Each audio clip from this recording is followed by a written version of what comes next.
Halo, assalamualaikum warahmatullahi wabarakatuh. Pada kesempatan kali ini kita nggak sedang lagi ada rencana buat nge-review clipper, trimmer ataupun shaver, tapi pada video kali ini kita akan melakukan Q&A atau question and answer. Dan apa yang akan saya jawab adalah pertanyaan-pertanyaan yang masuk pada kolom komentar di channel YouTube saya. Oke, langsung aja nggak usah banyakkan ngomong. Oke, kita buka. Yang pertama ada komentar nice. Ini komentar pada saat saya motong ODGJ di jalan ya. Jadi kalau teman-teman ngeliat cuplikan saya di video-video saya yang saya upload terbaru itu, saya ada kegiatan motong di jalan dulu Barber Street, dan video itu yang membawa saya alhamdulillah dapat rezeki diundang ke hitam putih. Oke, selanjutnya. Ada komentar lagi, alhamdulillah alat saya sudah memenuhi syarat wall support taper plus kabel panjang buat nyolok listrik sudah, lipstick and WMAC cordless sudah, trimmer sudah, jepit rambut sudah, sikat brush sudah, semprotan barber sudah, gunting biasa dan sasak sudah, shaver Kemi 1102 sudah, comb guard setengah dan 1,5, sisir buat overcomb, can cape semua masuk dalam satu tas.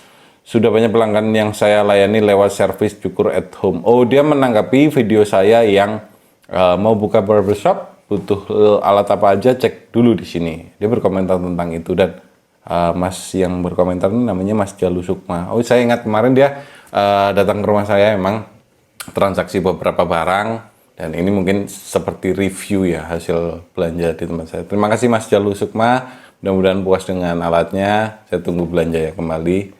Oke, selanjutnya Mas bikin video lah spek WMAC NG103 sama Clipstick Maestro. Oke, ini bagus, tapi sekarang WMAC 103-nya, WMAC NG103-nya lagi habis. Lebaran kali ini tuh jualan alat, waduh, saya sampai pusing banget ya.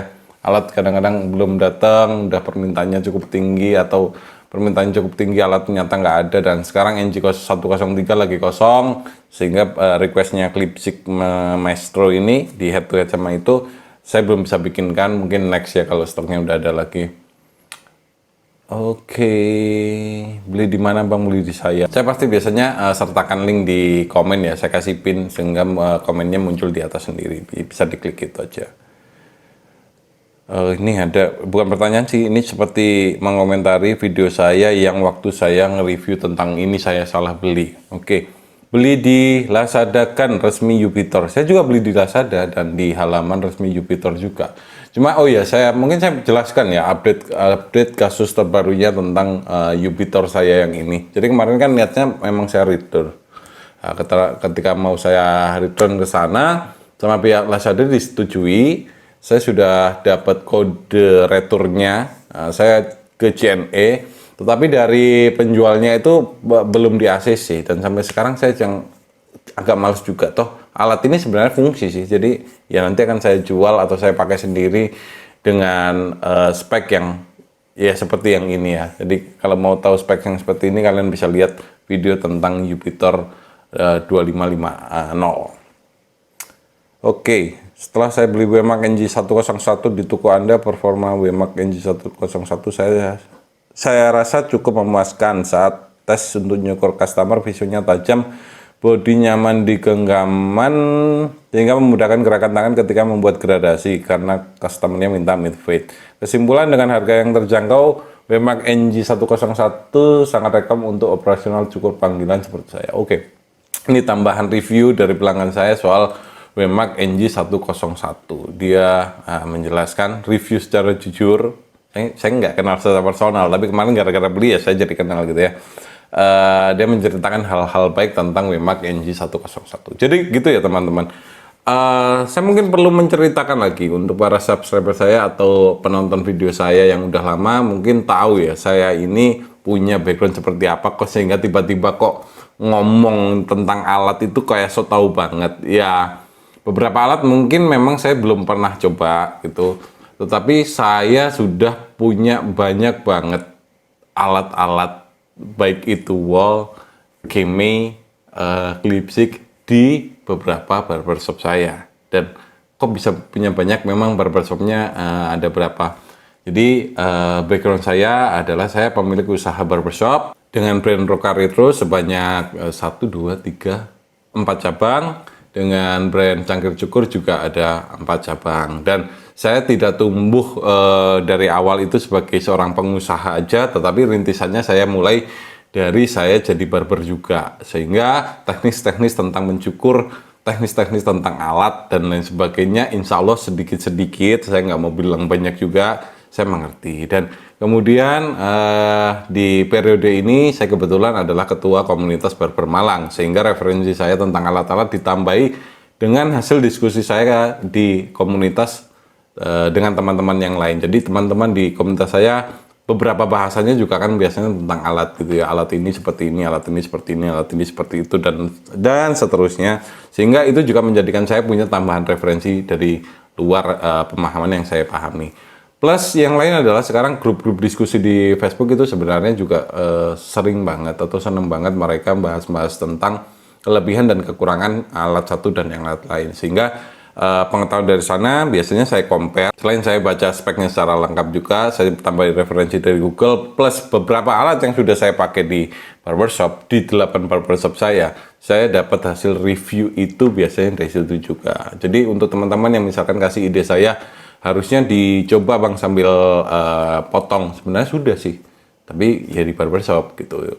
Kalau misalkan mau videonya secara lengkap, kebetulan saya belum cukup punya waktu. Kebanyakan video saya buat malam hari ketika saya longgar sebelum tidur, seperti malam ini juga. Ini di malam banget, jam setengah 12 malam. Saya nggak tidur biasanya kalau Ramadan seperti ini, lanjut sampai sahur. Dan memang kalau misalkan mau langsung cukur, waktunya belum memungkinkan. Tetapi teman-teman, saya tahu itu adalah ide yang bagus sekali. Jadi nanti next doakan saya punya waktu yang longgar, sehingga ketika mereview, saya bisa langsung potong ke modelnya ya. Doakan saja, dan mudah-mudahan kalian dengan kelemahan saya seperti itu, ya dikasih saran-saran yang lebih baik lagi, saya akan terima. Oke, Om review trimmer VRR 030 dong. Saya belum tahu VRR 030 ini tipe trimmer dari merek apa ya. Jadi nanti kalau misalkan kalian tahu, komen aja di bawah. Oke, yang lain.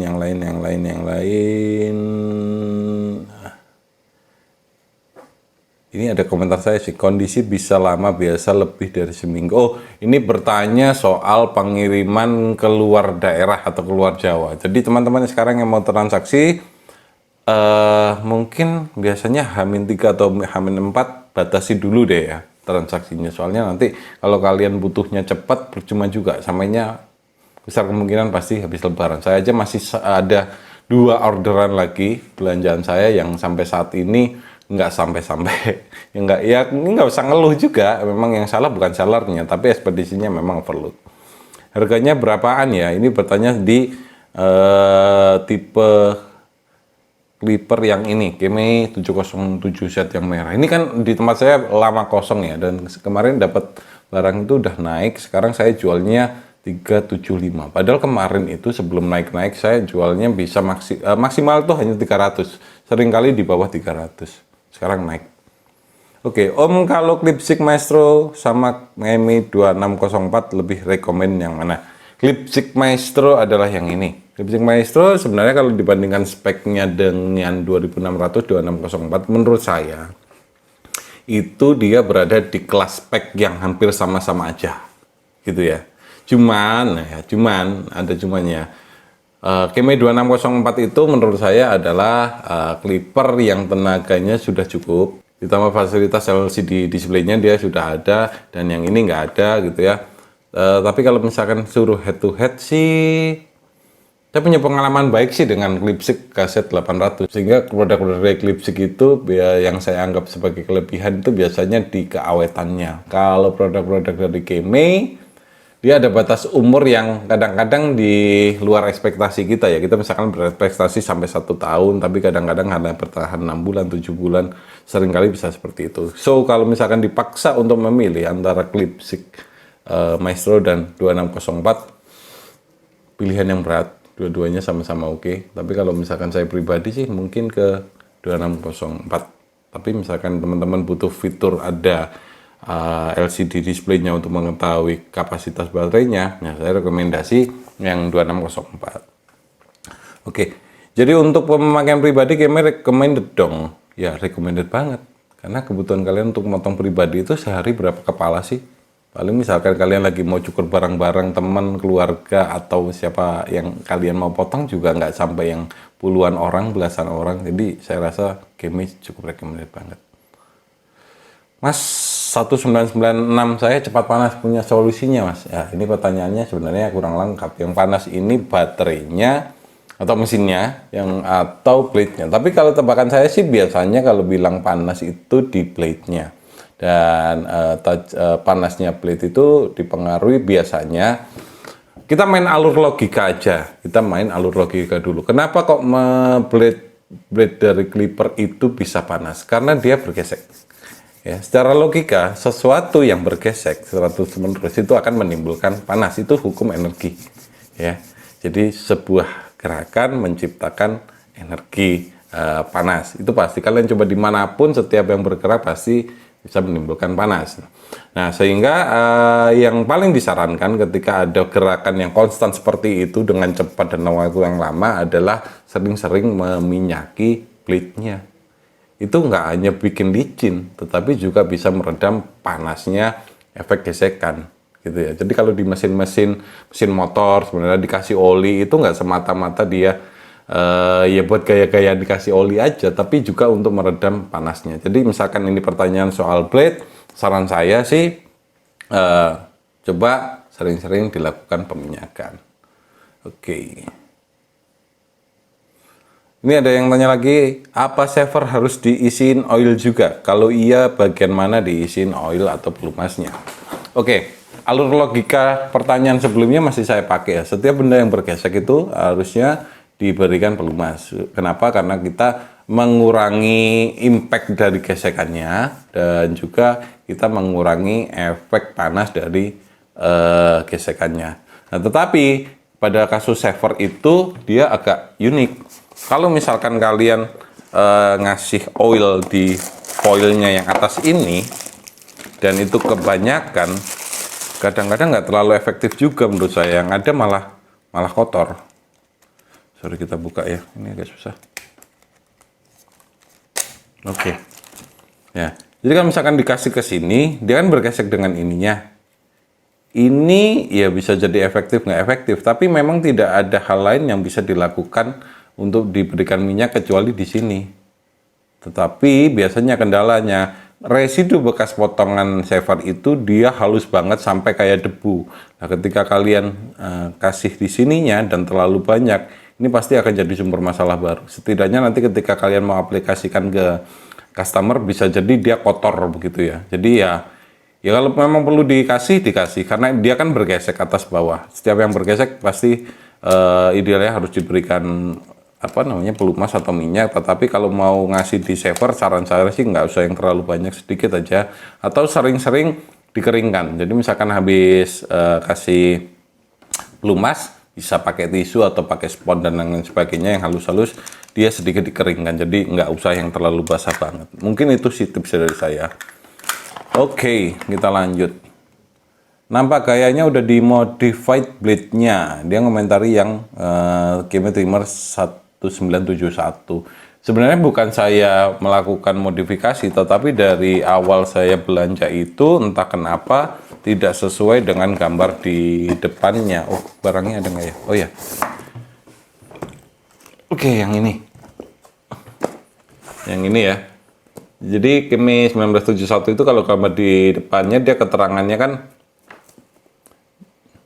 Jadi 1971 ini kalau keterangan di depannya kita lihat dari gambar itu sebenarnya keterangan plate-nya carbon steel cutter, tapi yang tipe saya dapat ini dalamnya di plate-nya sudah diganti dengan plate tipe keramik, khususnya plate yang bagian atas. Dan saya tidak melakukan modif ya, saya dapatnya memang sudah seperti itu. Tapi biasanya plate keramik itu malah cenderung lebih tajam. Cuma ya kendalanya tidak bisa diasah mungkin.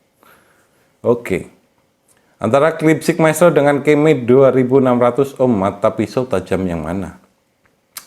Apa banyak banget yang tanya tentang Clipsik Maestro. Tadi Maestro dengan 2604, sekarang dengan 2600. Kalau saya pribadi, meskipun 2600 itu agak berisik, ya apa ya, susah juga sih ngomong 2600 itu performanya kurang, karena berisik itu juga karena tenaganya yang cukup cukup oke. Jadi kalau dibilang head to head Lipstick Maestro sama Kemi 2600, meskipun dia agak berisik, saya mungkin pilihnya 2600 juga bisa. Tapi kalau ngomong mata pisau tajam yang mana, ini yang bikin agak repot. Biasanya kan ketajaman blade itu pengaruhnya nggak semata-mata dari kualitas blade-nya sendiri ya, tetapi dari masa pakai dan juga dari kekuatan motornya gitu. Kalau mata pisaunya itu sudah dipakai yang dia 6 bulan, 7 bulan, 8 bulan, saya belum pernah punya pengalaman, jadi saya belum bisa ngomong. Tapi kalau misalkan sama-sama kondisi barunya, saya pastikan sih semua alat yang ada di sini tingkat ketajamannya oke-oke semua. Karena barang baru, gitu ya. Tapi ya nanti misalkan ada yang buatnya rendah, speknya rendah, ya saya nggak akan ngomong tajam, karena pasti ya tentu saja kualitasnya mengikuti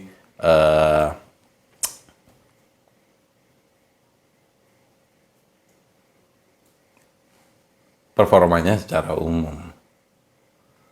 Oke. Ini ada lagi pertanyaan di Lipstick Maestro. Dimodif gimana bang supaya bisa diganti pisau wall? Nggak perlu diganti sih, nggak perlu dimodif maksud saya, nggak perlu dimodif ya. Sudah belikan aja pisaunya wall yang super taper, dibuka yang ininya, terus diganti begitu aja, dia bisa. Lalu Mas bikin tutorial cara bikin fade hairstyle dong, udah banyak yang bikin ya, tapi ya bolehlah sekali-kali kalau saya luang. Sebenarnya saya dulu beberapa kali pernah bikin video, tapi memang nggak mengulas atau nggak mengajari. Saya lebih nge-shoot secara umum aja, saya proses motongnya seperti apa. Tapi saya nggak pernah bikin tutorial. Tapi nanti suatu saat kalau saya kepingin dan longgar, insya Allah. Link Shopee-nya ada om, adalah nanti. Reviewnya sangat membantu, tapi sebelumnya maaf bang, sekedar masukan kayaknya ada satu part lagi yang perlu ditambahin kalau misal review clipper, apalagi ada pembanding, kesannya juga nyukur plus nyervis juga dikit-dikit, hehe. Perlu ditambahin jarak gesekan pisaunya bang, berapa milimeter gesekan antara atas dan bawah, pasti nyalain. Karena pengalaman saya itu sangat mempengaruhi noise, getaran, dan power clipper, tapi jarang jadi perhatian teman-teman dan para master yang review. Makasih bang. Ini komen luar biasa juga. Jadi kemarin waktu saya datangin Mas Shan dari channelnya Neo TV, dia punya satu metode untuk memperhatikan kekuatannya clipper atau trimmer itu dengan cara memperhatikan gesekan blade atas dan blade bawahnya dia berjarak berapa gitu ya. Yang dari patokan adalah hitungan berdasarkan jumlah tooth-nya atau jumlah giginya blade yang bawah. Kadang dia menurut dia ada clipper atau trimmer itu yang bergeraknya bisa sampai 2, bisa 1,5, bisa 1. Jadi ada yang jangkauannya panjang, ada yang jangkauannya tengah-tengah, ada yang jangkauannya pendek banget seperti ini. Menurut beliau itu juga bisa jadi salah satu faktor ketajaman performa dari mesin potong gitu ya. Dan saya sih cukup mengiyakan karena memang alasannya logis. Tapi suatu saat misalkan saya menemukan fakta baru, apakah itu berkaitan atau enggak, ya nanti akan saya ceritakan lagi. Tapi sejauh ini oke. Saya kemarin balasannya seperti apa ya? Luar biasa, ide bagus. Oke, saya tanggapin bagus, memang idenya ya luar biasa. Nggak semua orang juga memang memperhatikan itu.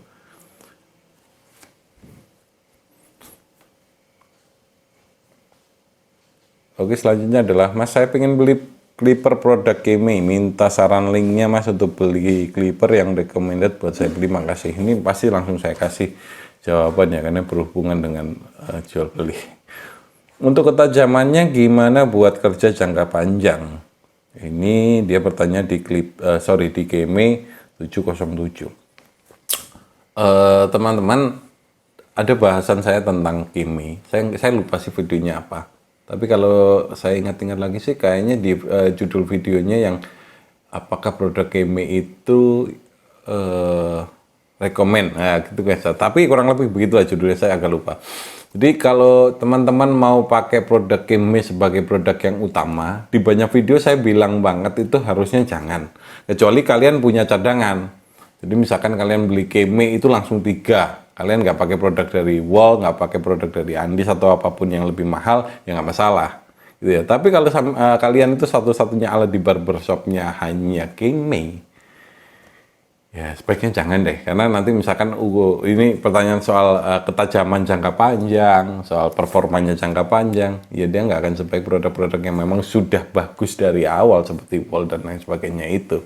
Bagaimanapun juga ini kan adalah produk alternatif. Kenapa kok alternatif?